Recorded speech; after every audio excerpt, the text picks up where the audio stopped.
الصلاة خير من النوم.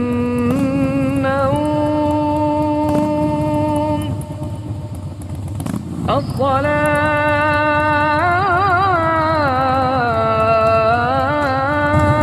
خير من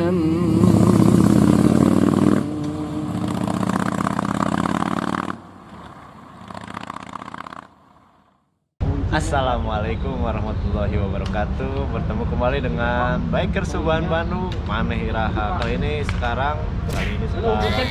kita lagi ada di Pusdai. Selepas sholat subuh langsung membagikan ya sedikit rezeki lah, nasi liwet ya. Tadi sekitar 80 box kita bagikan di masjid, dan sisanya kita bagi-bagi untuk orang-orang di sekitaran masjid yang juga membutuhkan. Nah, kali ini kita akan membahas tentang kisah ya. Kisah ini pasti tentunya menarik, dan yang bercerita ada di sebelah saya. Oh ya, sebelah sana, maaf. Kali ini Ana mau bercerita tentang salah seorang sahabat Rasulullah SAW yang memang beliau masuk pada periode pertama. Tapi beliau ini, kalau misalkan lihat dari runtutan hadis, beliau tidak pernah meriwayatkan hadis, tapi beliau memang jasanya sudah luar biasa, syahid dalam perang Uhud ya. Ana mau menceritakan tentang sahabat Mus'ab bin Umair radhiyallahu an. Ini salah satu sahabat yang memang sangat begitu fenomenal, begitu sangat karismatik sekali gitu. Ketika beliau sebelum masuk Islam, masih dalam kepercayaannya yang dulu, beliau itu sosok sahabat yang memang sangat bisa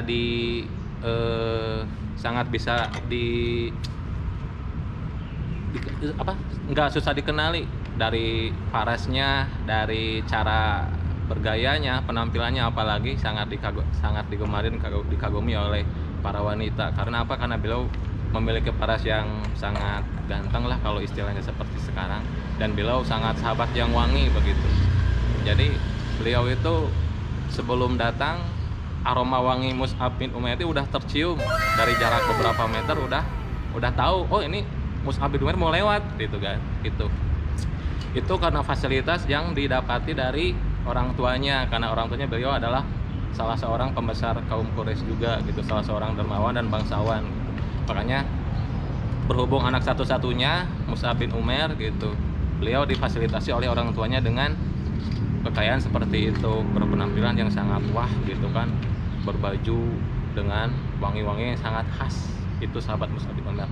Dan ketika beliau menceritakan dari Rasulullah tentang keislaman, akhirnya beliau bisa masuk Islam dan menjadi salah seorang sahabat yang masuk Islam, salah seorangnya, kategorinya sahabat Nabi juga begitu. Dan beliau sejak masuk Islam, semua fasilitas yang didapati dari orang tuanya dicabut semua, sehingga ketika Rasulullah SAW melihat penampilan sahabat Mus'ab bin Umair ini, beliau sangat sedikit merasa sedih dilihat dari segi penampilan, karena tidak seindah dulu mungkin ya, karena tak seindah waktu beliau masih berada dalam kondisi jahiliyah begitu, karena fasilitas yang didapati dari orang tuanya semua dicabut, karena beliau tidak sependapat dan tidak sepemahaman dengan orang tuanya ketika beliau sudah mauluk masuk Islam. Semua fasilitas dari orang tua dicabut, sehingga Mus'ab bin Umair yang dulu dan sekarang setelah masuk Islam sangat berbeda sekali begitu. Dari penampilannya, dari busananya, bahkan dari aromanya sudah bukan sahabat Mus'ab bin Umair lagi. Tapi beliau tidak patah semangat. Inilah sahabat yang istiqomah senantiasa berada di Islam, yang tidak melihat kepada efek keduniawian gitu. Beliau sudah tekad masuk Islam, akidahnya kuat, dan beliau ikut perang bersama Rasulullah pada perang Badar dan perang Uhud, dan beliau syahid ketika perang Uhud. Beliau adalah salah seorang sahabat yang membawa panji kebesaran Islam. Beliau salah seorang sahabat yang syuhada. Beliau mempertahankan panji Islam, dan pada perang Uhud beliau syahid. Tapi namanya beliau tetap wangi sampai sekarang. Namanya beliau dicatat dalam Rasulullah SAW adalah beliau sahabat yang betul-betul wangi. Sebelum masuk Islam beliau sudah wangi fisiknya, badannya, tapi setelah beliau gugur jadi syuhada Uhud, beliau masih wangi namanya, yaitu sahabat Mus'ab bin Umair radhiyallahu anhu. Gitu aja. Terus yang disebut Rasulullah terbunuh teh gara-gara etanya Mus'ab bin Umair. Pas Mus'ab bin Umair terbunuh, aku telah membunuh Rasulullah, aku telah membunuh Muhammad. Salah seorang fisik yang sama fisiknya seperti Rasulullah SAW adalah sahabat Mus'ab bin Umair. Jadinya langsung ngedrop teh, wah Rasul maut teh, cari cing teh. Tapi justru kalau yang tahu mah kan tahu, oh dan mau Panji mah ada Mus'ab. Ya. Nah, gitu kan. Tapi kalau yang tahu mah bebas. Kan yang lain sebenarnya lagi sorry buker di Hararup teh keur ngalalawan. Pas ada yang teriak, "Aku telah membunuh Muhammad." Langsung, wah, geus pareu langsung. Urang rek naon deui ieu cenah rek perang rek ngabela naon deui urang mah nya Rasul geus maot. Tapi ketika beliau menggunakan pakaian perang itu postur tubuhnya mirip sekali dengan Rasulullah. Makanya yang ngebunuh dia nyangkanya, oh iya Muhammad aja. Muhammad telah mati. Teriak-teriak sampai buat menyemangati kaum kafirnya juga sih sebenarnya. Biar makin membara. Nah, terus di perang Badar itu yang diajak perang lagi di Badar tuh pas perang Badar kan, makanya ada perang Badar Kubro, terus perang Badar yang nggak jadi. Kita pas setelah perang Badar, setelah perang Uhud, pas Rasulullah lagi ada di bukit ya, mereka sudah terlindungi. Tahun depan kita perang lagi di Badar, kata Abu Sufyan deh. Nah, makanya adalah perang Badar yang nggak jadi setelah itu teh. Berarti tahun keempat Rasulullah dan pasukan udah menunggu di Badar, tapi Abu Sufyan teu wani untuk datang. Setelah Uhud. Tapi ngajaknya di Badar. Jadi sebenarnya perang Badar kecil, tapi nggak jadi. Nah, itu kan tidak terceritakannya kemarin. Eta perang apa ya? Yang anak muda saling menopang. Sebelum meninggalnya besok teh mamanehna teh mimpi malamnya teh ketemu bidadari.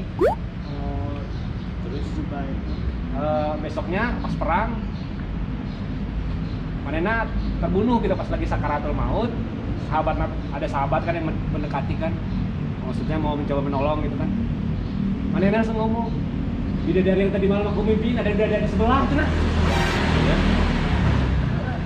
Aduh benar di Kolit bahasa lama sih. Itu bukannya bukannya yang dalam keadaan junub teh ya? Bukan, beda. Ini masih muda, masih belum siap ya, makanya belum nikah. Yang disuruh nikah. Bukan. Jadi kalau nggak salah itu ibunya menitipkan ke salah satu sahabat. Ibunya datang. Ya, anak aku akan ingin ikut perang, dia bilang. Bisa nggak? Oh ya udah boleh, bawa aja. Jadi anaknya tuh semangat pisan pas lagi perang. Manehna yang bagian beresan, walaupun jadi yang lain udah pada istirahat, manehna yang ngebereskan semua peralatan perang, sampai ngurusin kuda-kuda. Dilihat kan sama sahabatnya sahabatnya sampai kagum gitu. Ini anak muda, gimana ibunya mendidik, ibunya teh janda. Ibunya tuh mendidiknya hebat banget katanya. Pas malamnya ningali tidur kan, nah senyum-senyum tidur teh. Ditanya kan, mimpi apaan emang? Aku mimpi ketemu bidadari katanya. Pas bener besok kejadian gitu sakarat, ditemuin lagi sama sahabat yang tadi. Bidadarinya udah di sebelah, cenah. Bisa kelihatannya. Iya. Ya Allah. Mun Mang Lido nu ningalin aja kan. Keur perangnya jadi. Sayang. Mantep Haji. Ibunya tuh juga kalau nggak salah selain menitipkan anaknya, saya teh ingin ikut perang tapi saya perempuan. Manehna mengasih rambut. ke sahabat Nabi. Buat? Salah satu sahabat. Iya. Gunakan untuk jadi tali pelana. Rambutnya itu ternyata indah. Jadi sahabatnya ningali walaupun pakai cadar ketinggal gelis pisan. Rambutnya dia pas dikasihin tuh panjang dan hitam kuat. Makanya bisa jadi tali pelana. Terus sampai Siapanya itu teh bidadari? si ibunya yang anak muda yang meninggal itu. Selain menitipkan anaknya ke sahabatnya ngasih kata rambut buat dipakai jadi tali pelana karena kan manena tidak bisa ikut perang jadi perempuan ya gitu makanya kalau sahabatnya sampai kagum Berarti banget. rambutnya kuat ya? Iya. Panjang Juga rambutnya Nabi Syamun teh. Samson. Dipotong wih. Samson Betawi. Siapa nama itu? Berarti nggak disebutkan. Nah itu nama-nama yang harus kita ingat tuh. Susahnya mempelajari sirah itu. Tapi emang banyak. Tadi guys saya nyebutkan Sabit tigana salah. Banyak. Yang membunuh Abu Jahal tuh Abdullah bin Mas'ud. Bisa anak muda tuh yang tidak disebutkan namanya. Contohnya anak muda yang menemani Nabi Musa siapa namanya? Nabi Musa ketemu pas Nabi Khidir, ketemu Nabi Khidir. Yusabinun. Kita binun. Tapi di Quran tidak disebutkan kan, cuma diceritakan. Ya Nah. makanya ketika kita mempelajari sirah teh pas baca Quran satu ayat pun jadi kadang oh itu pas kejadian iya gitu. Mun kata Abu Asy'ari mah beda, itu hikmahnya kata. Anak muda tuh nggak penting namanya disebutkan atau enggak, tapi yang penting tuh pergerakannya. Di Qurannya tidak disebutkan, tapi kan disebutkan ada anak muda. Dan anak muda itu juga termasuk orang soleh. Nah, anak muda itu maksudnya jangan dikit-dikit hayang muncul, dikit-dikit tiktokan, baru buat baik dikit. Jika nyepet. Jadi anak muda itu nggak penting diketahui namanya atau tidak, tapi yang penting pergerakannya. Itu kalau bahasa Budi Asy'ari mah akan dalam lah kalau bahasa mana nama. Tumben bener. Hah? Ya kan mengutip, orang bukan kata-kata orang soalnya. Orang mah mengutip aja ada. Tumben bener jadi. Mau dibalikan ke jambu deh. Anggunnya enak. Video apa? Oh nya bener, belum bersuara. Ada. Nah. Iya mah moal aya nu apalin pas perang Badar cenah. Saya teh aya di sisi belah ditu cenah waktu teh gitu. Keur masang hemok di nu tanggal korma cenah. Bukan siapa yang kepanah duluan sahabat terus orang langsung donong jawab yang meleng. Jadi sesuai yang diajarkan Nabi Muhammad SAW, sesuai yang diriwayatkan hadis dari Abdullah bin Mas'ud, di mana diam itu adalah emas. Jadi saya memilih untuk diam saja. Iya mau ikut perang Badar, pasti dosa diem wae. Cicing we diem. Tapi orang yang biasanya diam gini cara berkelahinya Oh benar. cicing. Begini diam deh. Tadi ajakan perang, si eta mah cicingna emas soalnya. Gak enak itu kalau jadi cicing adalah emas teh bersalah. Sudah nggak diem aja pas perang direbutin ku lawan. Karena gue nih mah emas itu emas. Aduh orang tuh bisa ngelawan deh kudu cicing.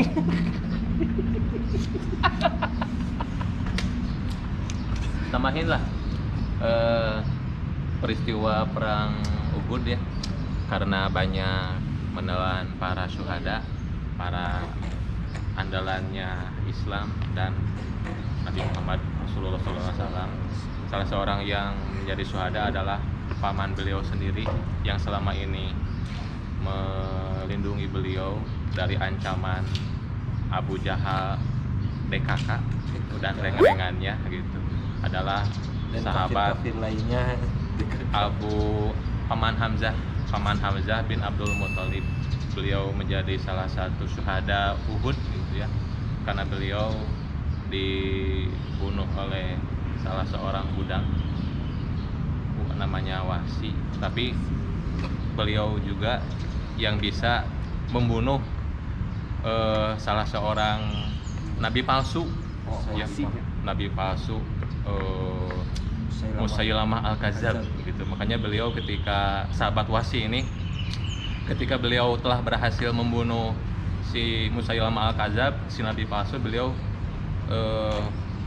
berkata ketika beres, aku dulu telah menjadi manusia paling laknat karena apa? Karena dulu telah membunuh manusia termulia yaitu Hamzah bin Abdul Muthalib. Tapi hari ini aku menjadi manusia yang terbaik karena apa? Karena telah membunuh manusia terlaknat yaitu siapa? Musailamah Al-Kadzab. Tapi beliau bisa menjadi tersenyum kembali, dan sahabat Wasi ini menjadi salah sahabat yang memang masuk Islamnya Rasulullah kurang terlihat begitu tersenyum ke beliau. Karena apa? Karena masih sakit mungkin ya, karena pada ingatan Rasulullah bagaimana kehilangan sesosok paman yang begitu melindungi beliau dari bentuk apapun. Malah ketika sahabat Umar mau masuk Islam, beliau berhadapan dulu dengan paman sendiri, paman Hamzah bin Abdul Muthalib, sehingga kalau misalkan terjadi apa-apa ketika Umar mau masuk Islam, kalau misalkan beliau mau membunuh Rasulullah, ada yang melindungi beliau, yaitu pamannya sendiri adalah Hamzah bin Abdul Muthalib. Dan ketika perang Uhud, itu adalah salah satu peristiwa yang paling bersedih oleh umat Islam khususnya, dan khususnya kepada Nabi Muhammad Rasulullah SAW sendiri, karena orang yang senantiasa melindungi beliau dari ancaman orang-orang kafir adalah pamannya Sayyidina Hamzah bin Abdul Muthalib yang berjuluk si singa padang pasir. Oh, kayak jambu suka bohong. Alhamdulillah kita telah berbagi ilmu, berbagi sharing dari Sirah Nabawiyah. Yang pertama ataupun cerita yang pertama mengenai perang Badar, dan yang kedua dari perang Uhud juga. Mudah-mudahan dari sharing kita menjadi ilmu khususnya bagi diri kita semuanya, ikhwan fillah semua, dan umumnya bagi ikhwan fillah semua yang menyaksikan tayangan ini. Mudah-mudahan jadi ilmu yang bermanfaat dunia dan akhirat. Dan insya Allah untuk Jumat yang selanjutnya, mudah-mudahan kita masih diberikan umur oleh Allah Subhanahu wa Ta'ala. Pada Jumat yang akan datang mungkin kita akan membahas ke perang selanjutnya, edisi perang yang ketiga, yaitu perang Khandaq atau perang Parit ya. Mudah-mudahan kita semua diberikan keluasan ilmu, keluasan usia atau umur, dan kita bisa memanfaatkan kesempatan yang diberikan oleh Allah Subhanahu wa Ta'ala. Amin ya rabbal alamin. Assalamualaikum warahmatullahi wabarakatuh. Waalaikumsalam.